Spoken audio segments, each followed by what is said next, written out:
You're lying in bed. Your mind won't stop. It's replaying conversations, imagining worst-case scenarios, creating problems that don't even exist yet. And the craziest part? None of it is in your control. Yet it's controlling you. Your peace, your sleep, your energy, your life. Here's the truth most people never realize. The more you try to control everything, the more anxious, powerless, and mentally exhausted you become. But there's a different way to live. A way where chaos exists, but doesn't touch you. A way where uncertainty is real, but doesn't shake you. A way where your mind becomes untouchable. This is the mindset practiced by men like Marcus Aurelius and Epictetus. And today, you're going to learn exactly how to stop worrying about things you can't control. Not by ignoring them, but by mastering your mind. 1. The illusion of control is destroying you. You're trying to control everything. And that's exactly why you feel out of control. There's a silent habit most people never question. You wake up, and immediately your mind starts planning how the day should go, how people should behave, what outcomes you expect. You build an invisible script for reality. And when reality doesn't follow that script, you suffer. A young man prepares for a job interview. He rehearses answers, imagines the interviewer smiling, sees himself getting the job. Everything is perfect in his mind. Then the interview happens. The interviewer is cold. The questions are unexpected. He stumbles. He walks out thinking, I messed everything up. For the next 3 days, he replays every moment, every word, every mistake. But here's what actually happened. He wasn't suffering from the interview. He was suffering because reality didn't match his expectations. This is called control bias. Humans overestimate how much control they have over other people's reactions, external outcomes, future events. When reality breaks that illusion, your brain panics. That panic feels like anxiety, stress, overthinking. Epictetus didn't just suggest letting go. He demanded it. He divided life into 2 brutal categories. What is yours? What is not? And he warned, if you treat what is not yours as if it were yours, you will suffer. You post something online. You check your phone. How many likes? Who viewed it? Why didn't they comment? Now your mood depends on something you don't control. You've handed your emotional state to strangers. The control audit daily practice. Write down your biggest worry. Split it into what I control, what I don't. Radical release technique. Say out loud if possible, this is not mine to control. Repeat until emotional intensity drops. Expectation reset. Replace this must happen with this might happen, and I'll handle it. You're not overwhelmed because life is unpredictable. You're overwhelmed because you're trying to dominate something that was never meant to be controlled. 2. Your thoughts are lying to you. Your mind speaks with confidence, even when it's completely wrong. You trust your thoughts. That's the problem. Because your mind doesn't tell the truth. It tells convincing stories. A woman sees her friend walk past her without greeting. Instantly, her mind fires. She ignored me. She must be upset. Did I do something wrong? Her mood drops. She spends hours thinking about it. Later that evening, her friend calls and says, I'm so sorry, I didn't see you earlier. I've been stressed all day. Just like that. All that emotional suffering was based on a false story. This is cognitive distortion. Your brain fills gaps with assumptions, prioritizes negative interpretations, reacts before verifying. Why? Because your brain is designed to detect threats, not truth. Marcus Aurelius constantly reminded himself, if you are distressed, it is not the thing itself, but your judgment about it. Meaning, events don't hurt you. Your interpretation does. You send a message. No reply. Your mind creates a movie. They're ignoring me. I'm not important. They've lost interest. But reality could be. They're busy. Their phone died. They forgot. Yet your brain always chooses the worst version. Thought interrogation. Ask, what evidence do I have? What else could this mean? Delay reaction rule. Never react emotionally within the first 10 minutes. Give your logic time to catch up. Neutral thinking training replace. This is bad with. This is unclear. Not every thought deserves your belief. Some thoughts are just noise, and you've been treating them like truth. 3.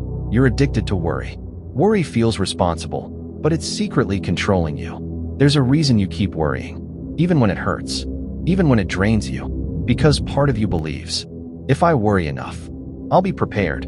A father constantly worries about his children. What if something happens? What if they fail? What if I'm not doing enough? He thinks his worry is love, but over time, he becomes anxious, irritable, emotionally unavailable. His children don't feel protected.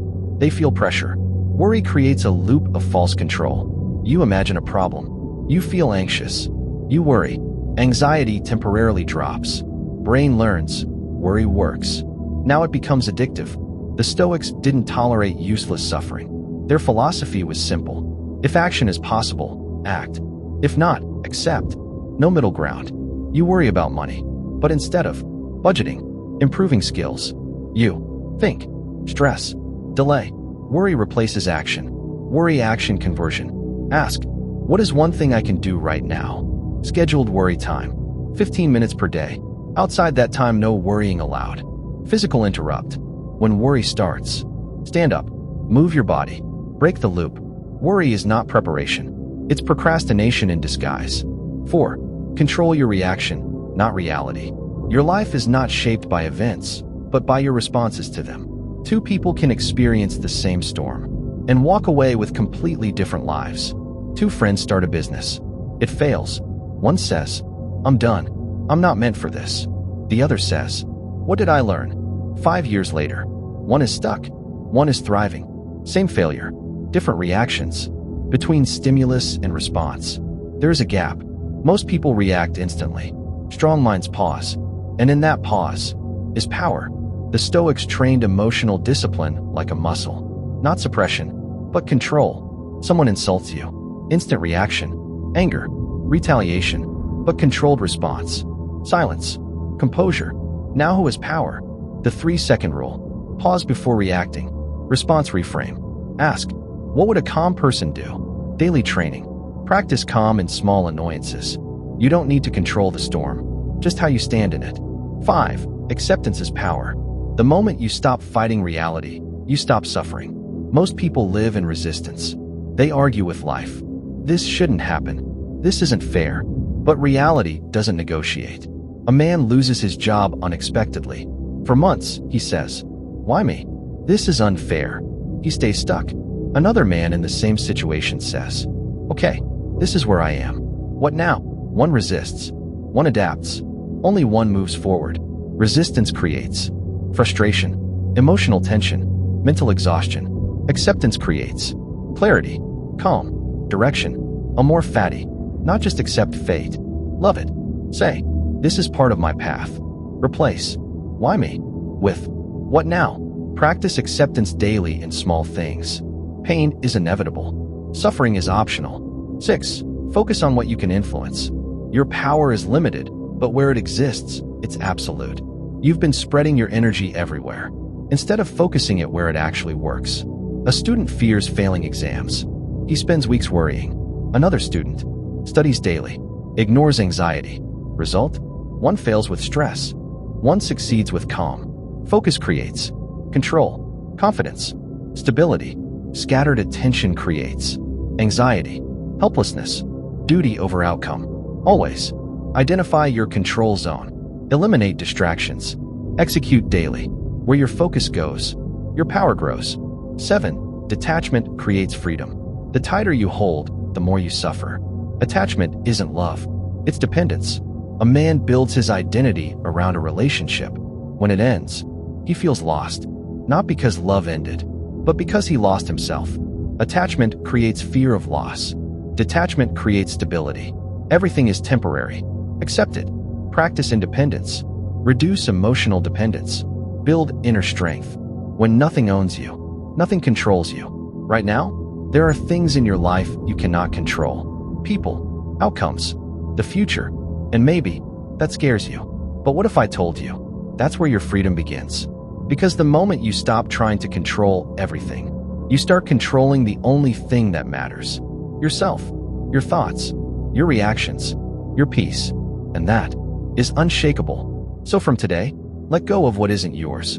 Master what is, and watch how your life becomes calmer, stronger, and unstoppable. You don't need to control the world. Just control your mind.